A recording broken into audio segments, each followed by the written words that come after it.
If evolution was random, based on chance, then why is the gap between the most intelligent species, being us, so vast as compared to the second most intelligent species?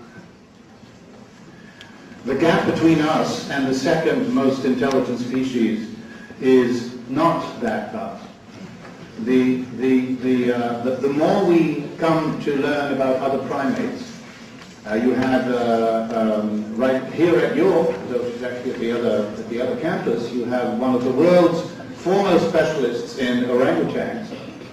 And if you talk to her and said that to her, she would just laugh at you. She has a whole series of examples of behavior in orangutans who are often not the ones cited as being the smartest of other primates, that show that orangutans are capable of planning, they're capable of understanding what other people want and tricking them, they're capable of all kinds of things. But what does make the difference is, and this is what my book is about, so you can buy and read it. What does make a difference is language, which has established in human beings and no other species a type of reasoning, which is explicit reasoning, using language, using mathematics, which, although it is slow, clumsy, often mistaken, tremendously difficult to handle. And that's why we need computers who are good at handling it, because it's basically a matter of language and logic and mathematics.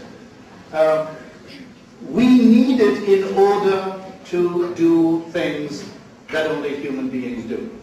We need it in order to get to the moon, to build computers and cars and planes. No other primate will have done that. But that's not because we're so much smarter. It's because our smarts has become as well multiplied by this amazing new power, which is the power of speech, which has evolved in human beings and not yet in others.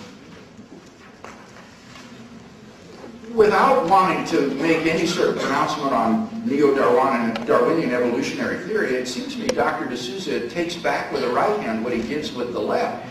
The fact that we are language users is an enormous difference between us and primates. And it's not just oral speech. I mean, it could be sign language or some other sort of graphic speech. The ability to manipulate linguistic symbols to refer to things in the world, to have intelligible patterns, is an enormous difference between us and primates. And that's why our primate cousins scratch around in the dirt and pick insects off each other's backs while we fly to the moon, ride in submarines, write symphonies and sonnets, and have universities. I mean, it's ludicrous to suggest there isn't this enormous gap between us and the great apes.